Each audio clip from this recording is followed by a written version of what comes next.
Hello students, कैसे हैं? ठीक ठाक। चलिए आज हम लोग स्टार्ट करते हैं क्लास 10th का एक अलग चैप्टर। ठीक है, चैप्टर का नाम हमारे पास है polynomial, chapter number 2, class 10th mathematics chapter number 2। और ये हमारे पास है पॉलिनोमियल।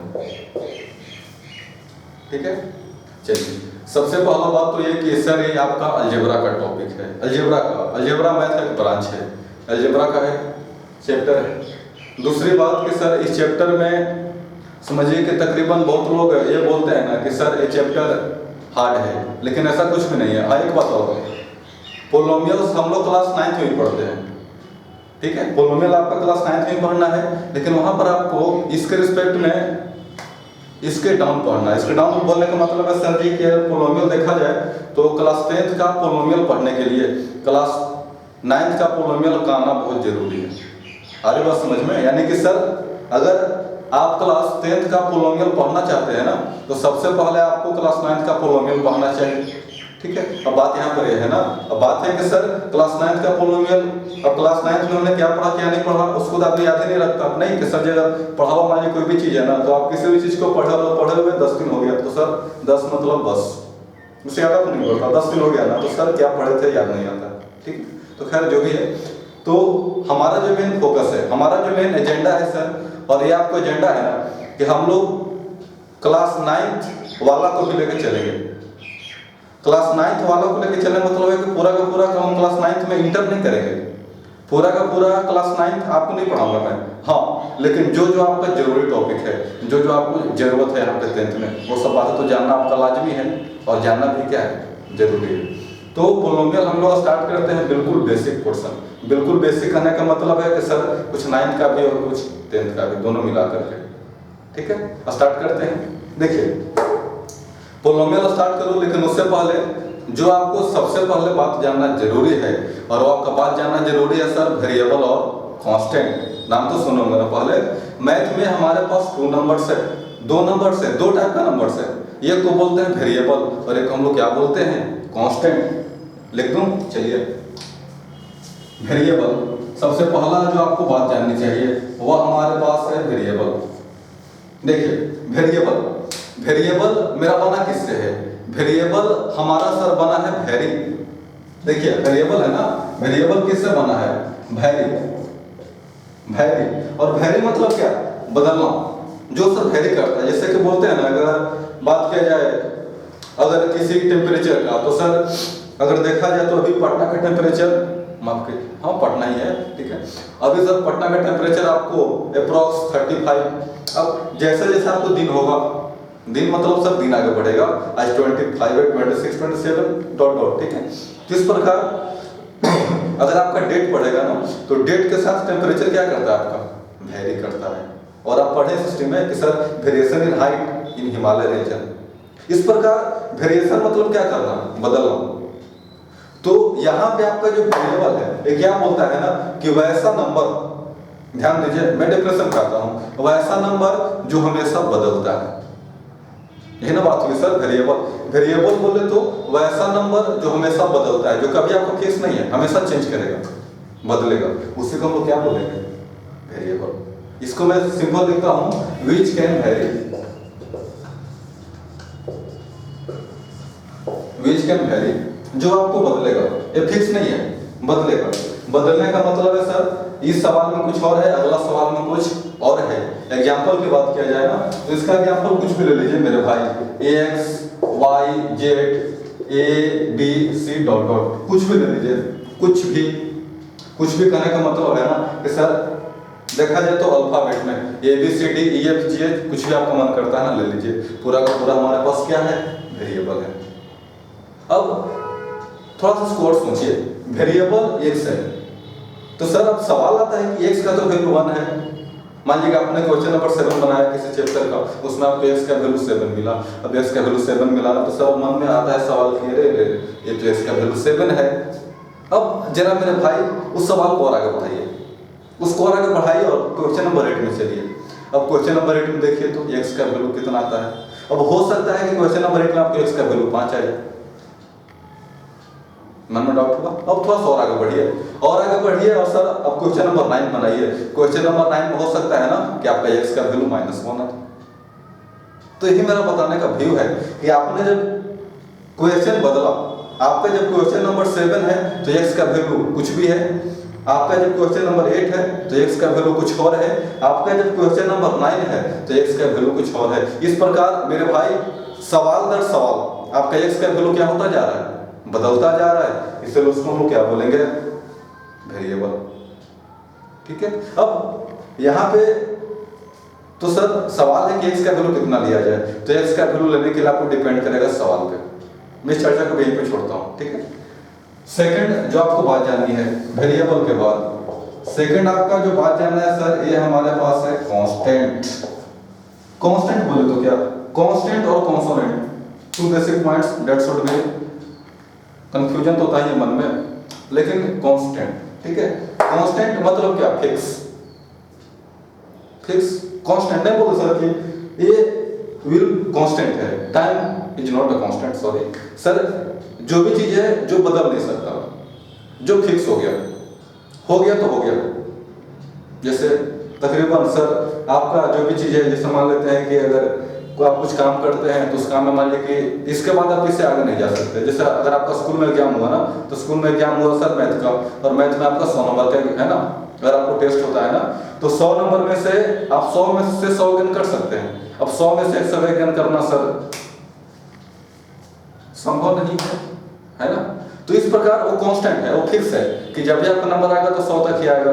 तो कांस्टेंट मतलब क्या? फिक्स। सिंपल समझिए, फिक्स। तो इसको मैं लिखता हूं विच इज फिक्स, जो हमारे पास फिक्स है, जो नहीं बदलेगा। जैसे यहां पे देखिए मैंने लिखा 1 है। अब देखिए जब ये 1 है तो आप इंडिया के हैं, अमेरिका के हैं, कनाडा के हैं, रशियन हैं, चाइनीज हैं। ठीक है सर, आप किसी भी जगह पे जाइए, किसी भी जगह पे आपको ये 1 है ना, तो इसको लोग 1 ही पड़ेगा। और 1 का मतलब कितना? 1 है ना। ये हमारे पास क्या लिखा हुआ है सर? 15। और भी देखिए 23 1000 डॉट डॉट। अब आप इसको ऐसा लेके छोड़ देते हैं ना, तो कोई इसका मतलब समझ जाएगा कि सर ये 1000 लिखा हुआ है, 999 से ज्यादा। आ रही बात समझ में? यानी कि ये आपका फिक्स है। अब कोई इसको 2 नहीं पढ़ सकता, कोई इसको 3 नहीं पढ़ सकता। सबको पता है कि इसका वैल्यू 1 है तो 1 है। तो जो बार बार बदले वो वेरिएबल, और जो एक बार भी नहीं बदले वो हमारे पास क्या है? कांस्टेंट। 2 बातें आ गई। चलिए तीसरी बात हम लोग और करते हैं। और तीसरी जो बात हमारे पास है, इसको बोलते हैं टर्म। और यही से आपको जन्म होगा पोलिनोमियल का। टर्म क्या बोलता है ना कि मल्टीप्लिकेशन ऑफ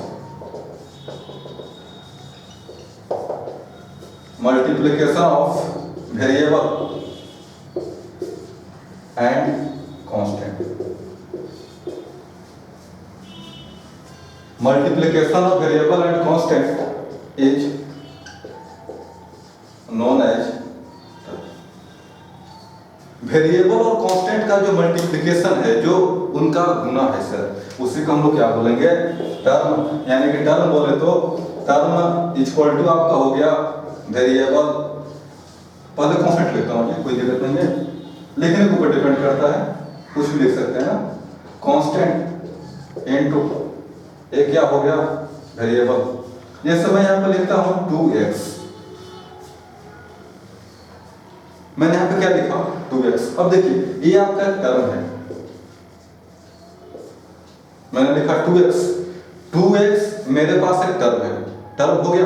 इसमें आपको 2 बातें हैं, एक हमारे पास है वेरिएबल और एक हमारे पास है कांस्टेंट। अगर बात किया जाए तो 2 हमारा क्या हो गया? कांस्टेंट, और x हमारा क्या हो गया? वेरिएबल। ये तो बातें समझ में आनी चाहिए सर, अगर आप मैथ समझ में आती है। मैंने क्या बोला? Term constant into variable. एक कांस्टेंट लीजिए और एक वेरिएबल लीजिए, ठीक है। एक कांस्टेंट और एक वेरिएबल, और दोनों को मल्टीप्लाई कीजिए। मल्टीप्लाई करने के बाद जो आपका बनेगा उसी को हम लोग क्या बोलेंगे? टर्म। यानी टर्म आपका होगा कांस्टेंट इनटू वेरिएबल 2x। ठीक है, यहाँ तक ये 3 बातें माइंड में क्लियर है। चलिए इसको मिटाता हूँ। हम लोग अपने है ना आते हैं अपने स्टडी पे।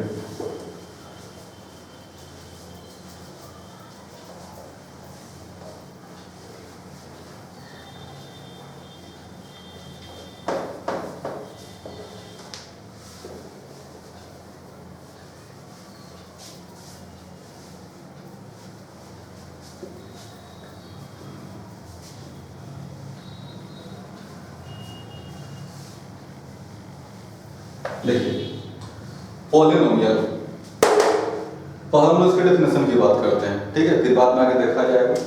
देखिए पॉलिनोमियल आपको 2 वर्ड के मिलने से बना है। एक आपका है पॉली और एक हमारे पास क्या है, नोमियल। मैंने अलग अलग बांट दिया। देखिए सर, अगर किसी भी चीज को समझना हो तो उसे 2 पार्ट में बांट दीजिए, आपको चीजें आराम से समझ में आएगी और आसानी से आएगी समझ में। अगर आपको कोई चीज पता नहीं चल रहा, कोई भी चीज, तो उसको बांटिए, कुछ निकलेगा अंदर से, और वही जो अंदर से निकलेगा ना सर, वही बात आपको समझ आती है। अब देखिए पॉलिनोमियल, पॉलिनोमियल आपको 2 वर्ड के मिलने से बन गया। एक आपका हो गया पॉली और एक मेरे पास क्या हो गया, नोमियल। और पॉली, पॉली बोले तो बहुत सारा, 5, 10, 15, 20, 2, 4, 25, ठीक है, ये हमारे पास पॉली है। पॉली यानी सर मेनी, ठीक है। और नोमियल, नोमियल बोले तो टर्म, जिसका मैंने अभी कुछ देर पहले जिक्र किया था।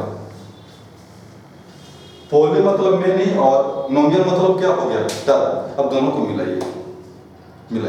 अब मेरा कहने का मतलब क्या हो गया सर, मेरा कहने का मतलब हो गया मेनी टर्म, ठीक है ना। पॉलिनोमियल, पॉलिनोमियल मतलब क्या, पॉलिनोमियल मेनी टर्म, यानी कि जो मेनी टर्म है उसी को हम लोग क्या बोलेंगे, पॉलिनोमियल। जहां पर मेनी टर्म्स है, जहां पर बहुत सारा टर्म्स है, सर 5 है, 10 है, 15 है, उसे हम लोग क्या बोलेंगे, पॉलिनोमियल। लेकिन एग्जाम में तो सब कुछ सुटेबल आंसर होना चाहिए, ठीक है। सुटेबल आंसर क्या बोलता है पॉलिनोमियल का, the combination of many terms. मैं डेफिनेशन सबसे आसान वाला करता हूं, सबसे आसान वाला पे, ठीक है। और मैं सर हमेशा आपको इस बात के लिए कहता आया हूं ना कि किसी भी चीज को समझिए, समझने के बाद डेफिनेशन के लिए आपको सोचना नहीं है। अगर आप किसी भी चीज को समझ जाते हैं ना तो डेफिनेशन आपके मन में अपने आप निकल जाती है, आपको सोचना ही नहीं है सर जी, बस। चलिए हमारे पास क्या है, पॉलिनोमियल मेनी टर्म्स, तो बोलता है the combination of many terms, ध्यान दीजिए, the combination of many terms by adding और subtracting, the combination of many terms by plus और माइनस साइन, ऐसे बोल सकते हैं, इज नोन एज पॉलिनोमियल। पहले लिख दूं, चलिए लिखता हूं, पॉलिनोमियल, पॉलिनोमियल ये आपका बोलता है कि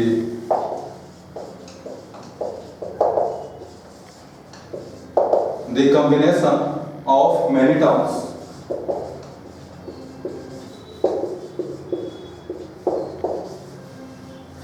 the combination of many terms by positive और नेगेटिव, और पॉजिटिव बोले तो ऐसे नेगेटिव, ठीक है, पॉजिटिव और negative sign is known as polynomial.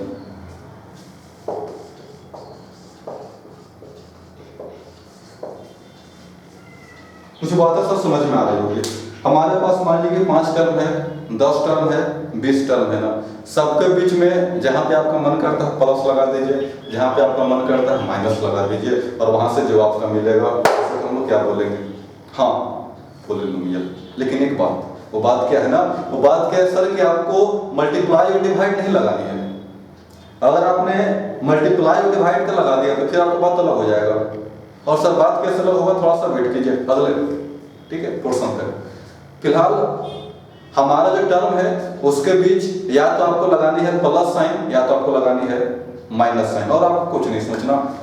हाँ एक बात और, पॉलिनोमियल को डिनोट करने का तरीका, डिनोटेड बाय px,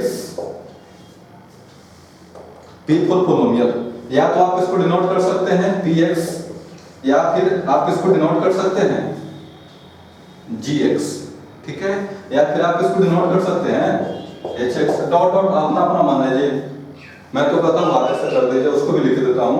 आप इसको और किससे डिनोट कर सकते हैं rx डॉट डॉट, आपका मान है। यहां पे जो आपका x है ना, इसको बोलते हैं वेरिएबल। ये जो आपका x है इसको बोलते हैं वेरिएबल। और ये क्या बताता है? ये बताता है कि आपका पोलिनोमियल किस वेरिएबल में है। अगर मेरा पोलिनोमियल x वेरिएबल में है ना, ध्यान दीजिए, अगर हमारा पोलिनोमियल x वेरिएबल में है तो px आएगा। अगर हमारा वेरिएबल y में चला गया तो py लिखा जाएगा। अगर हमारा पोलिनोमियल z में चला गया तो वहां पे क्या लिखा जाएगा? pz। अरे कुछ बात समझ में नहीं? यहाँ तक क्लियर है? इसको मिटा दूं, चलिए अब इसका आगे समझते हैं। मैंने क्या लिखा है?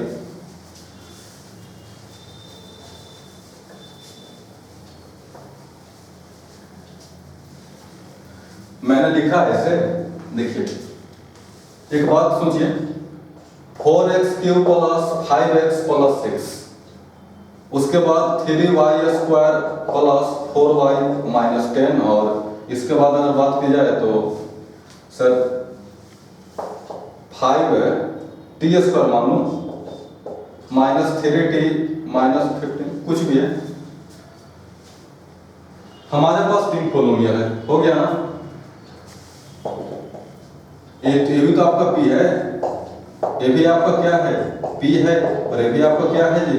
p है। लेकिन तीनों में डिफरेंस है, तीनों में अंतर है। और डिफरेंस क्या है सर? ये वेरिएबल मेरा किस में है? वेरिएबल पहचानिए, वेरिएबल, वेरिएबल कौन हो गया? x। ये क्या हो जाएगा? px। इसमें पहचानिए, ये हमारे पास कौन सा वेरिएबल है? नजर नहीं आ रहा? ये तो आपका y है। थर्ड, इसमें कौन सा वेरिएबल है? t। तो मैंने यही आपको समझाया कि मेरा पोलिनोमियल जिस वेरिएबल में रहेगा आपको वही पे लिख देनी है। px है, py है कि pt है। अब जैसे सवाल है कि अगर आपको लिखा हुआ है pl, तो pl का मतलब है कि आपका जो पोलिनोमियल है ना वो किस वेरिएबल में है? l वेरिएबल में है। ठीक है? यहाँ तक इसको मिटा दो।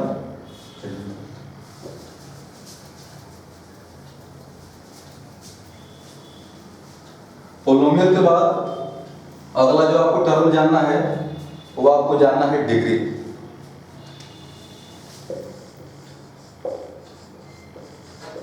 Degree of a polynomial, degree of a polynomial, माफ कीजिए डी लिखा हुआ है, डिग्री ऑफ अ पोलिनोमियल। तो ये तो आप क्लास 9 में पढ़े होंगे कि सर डिग्री क्या होता है। तो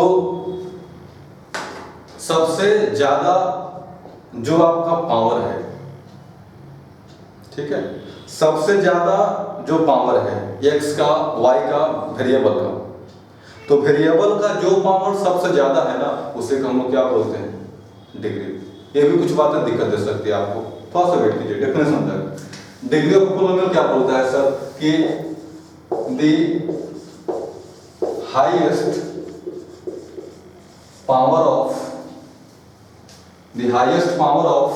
variable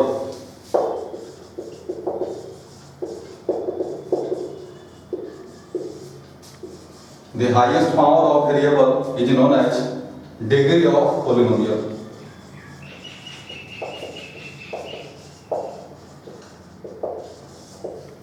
degree of polynomial, variable का जो सबसे ज्यादा पावर है, जो सबसे हाईएस्ट है, उससे ज्यादा कुछ नहीं है, उसे हम लोग क्या बोलेंगे?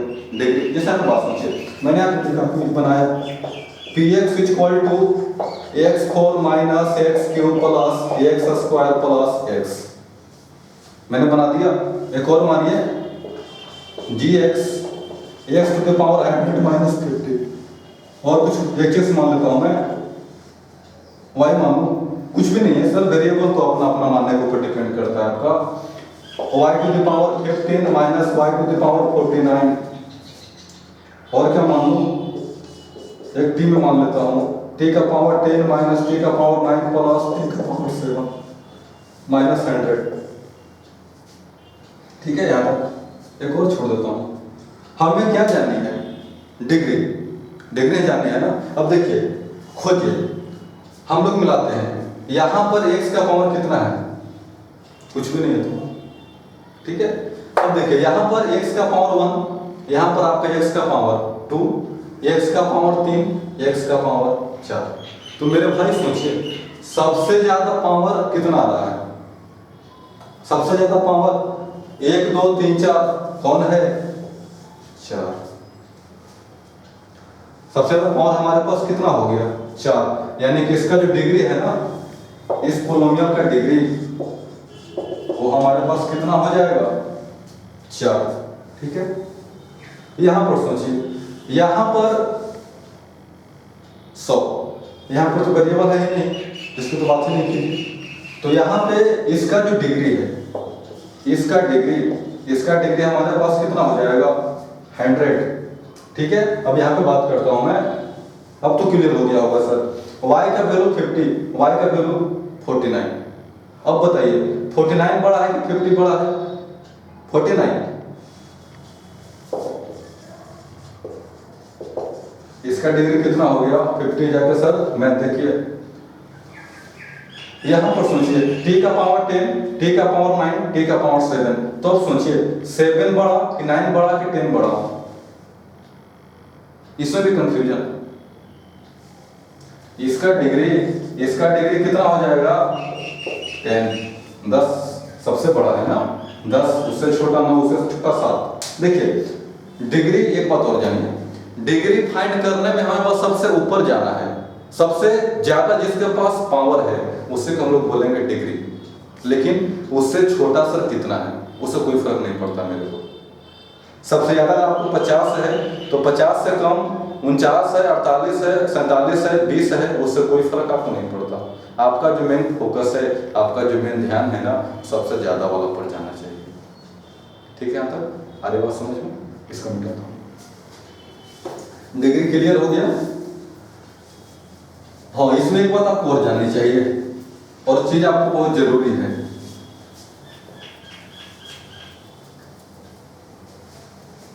जरूरी क्या है ना, कि देखिए मैं यहाँ पे लिख देता हूं। वो क्या बोलता है सर कि degree of a polynomial,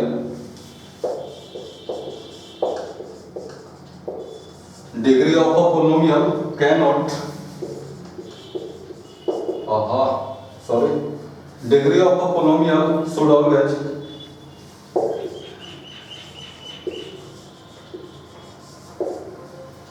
degree of a polynomial should always whole number.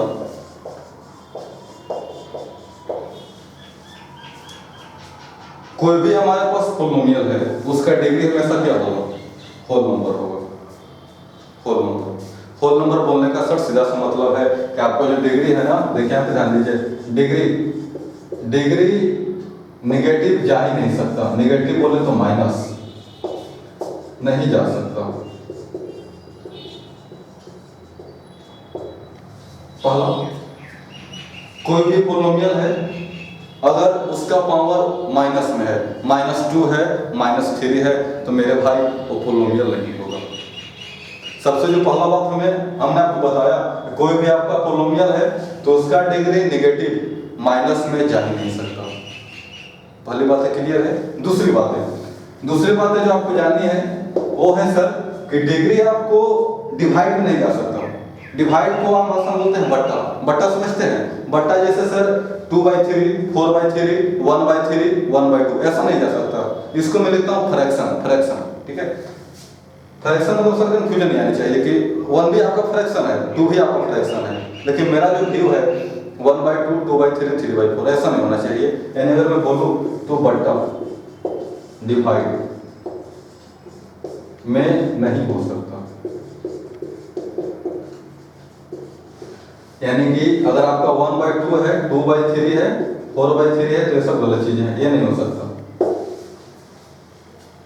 यानी कि अगर हमारे पास कोई पोलिनोमियल है, ठीक है, तो उस पोलिनोमियल में आपको दो बातें बिल्कुल जाननी चाहिए। पहला क्या है पावर आपको माइनस नहीं हो सकता, निगेटिव किसी भी केस में नहीं हो सकता। और सेकंड आपका बट्टा डिवाइड सब नहीं हो सकता। यहाँ तक दो बातें क्लियर है। एक बात और मानिए, अगर x के पास रूट है, x आपका अंडर रूट में है, तो आपका पोलोमियल नहीं होगा। अंडर रूट x है, कुछ भी है, जहां भी आपको रूट की बात आ गई तो आपको पोलोमियल नहीं होगा। यानी थर्ड केस में x अंडर रूट में नहीं रहना चाहिए। Under root x, under root 3x अगर आपको ऐसा दिया हुआ है सर, तो आपको पोलोमियल नहीं होगा। यहां तक आधी बात समझ में? पावर माइनस नहीं होना चाहिए, पावर डिवाइड में नहीं होना चाहिए, और x बिल्कुल फ्री होना चाहिए। x के पास रूट के लिए कोई आपको जगह होना नहीं चाहिए। ठीक है? यहाँ तक थोड़ा इस पे एग्जांपल लेते हैं। एक मैं बात करता हूं, x का पावर 4/3 माइनस x का पावर 3 प्लस 4। ये बताइए पोलोमियल है कि नहीं है? सोचिए तो, पोलोमियल। x का पावर हमारे पास कितना आ गया? 4/3 मिला गया 4/3, यानी कि जो x का पावर है ना, तो सर x का पावर आपको चला गया डिवाइड में, यानी कि हमारे पास पोलोमियल नहीं है। ये चीजें आपको बहुत जरूरी है जाननी। सेकंड, अगर मैं आपको बात करूं gy equal to under root y minus 7, under root y minus 7, ये बताइए ये पोलोमियल है या नहीं है? सोचिए तो, ये पोलोमियल है या नहीं है? y मेरा किस में चला गया मेरे भाई? रूट। यहाँ पर x नहीं, इसको वेरिएबल मानिए, सॉरी मैं वेरिएबल लिखता हूँ, वेरिएबल। y मेरा वेरिएबल है और मेरा वेरिएबल किस में चला गया? रूट में, यानी किसी भी केस में ये आपका पोलोमियल नहीं हो सकता, हो ही नहीं सकता है ये बात गलत है। और मैं मान लेता हूँ ना एच टी, और मैं सर क्या मान लेता हूँ, तो टी का पावर -4 प्लस टी का पावर 3 प्लस 4, ये हो सकता है क्या पोलोमियल? सोचिए, किसी भी एक, ध्यान दीजिए, आपको सब नहीं मिला, नहीं सब मिला के भी आपको कोई फायदा है नहीं। किसी भी एक टर्म, किसी भी एक, अगर किसी भी एक टर्म का अगर आपको पावर माइनस में चला गया, चाहे 1 डिवाइड में चला गया, चाहे सर रूट में चला गया, तो बाकी आपको सोचना ही नहीं है। अगर हमारे पास 10 टर्म है ना, ध्यान दीजिए, हमारे पास 10 टर्म है, 12 टर्म है, तो सर अगर 10 टर्म में से किसी भी एक टर्म, किसी भी एक टर्म का इन तीनों में से कोई भी एक बात होता है, तो आपको पोलोमियल नहीं माना जाएगा। बाकी 9 सही है, बाकी 9 आता है पोलोमियल में, इससे आपको कोई मतलब नहीं है और कोई मतलब होना भी नहीं चाहिए। मेरा जो मेन मतलब है सर वो है कि क्या किसी भी एक टर्म माइनस में गया, मेरा पावर में गया, पावर नहीं सर डिवाइड में गया, या फिर रूट में गया, किसी में भी अगर आपको दोष है तो पूरा का पूरा पोलोमियल नहीं होगा। देखिए ये दोनों मेरा सही है, टी का पावर 3 टी का पावर 3 और 4, ये तो सही है, बिल्कुल सही है। लेकिन हाँ, ये तो मेरे पास गलत है, ये तो आपका काम का बढ़ा दिया, यानी ये हमारे पास क्या है सर? यहाँ तक सही है। यानी कि आज हमने क्या सीखा? देखिए आज हमने मेनली क्या पढ़ा? आज हमने मेनली पढ़ा सर पोलोमियल के बारे में, पोलोमियल का इंट्रोडक्शन, पोलोमियल क्या होता है, पोलोमियल पहचानते कैसे हैं। यहाँ तक आ रही बात समझ में? अगले वीडियो में हम लोग जानेंगे पोलोमियल का टाइप, पोलोमियल कितना टाइप का होता है। तब तक के लिए बाय, थैंक यू।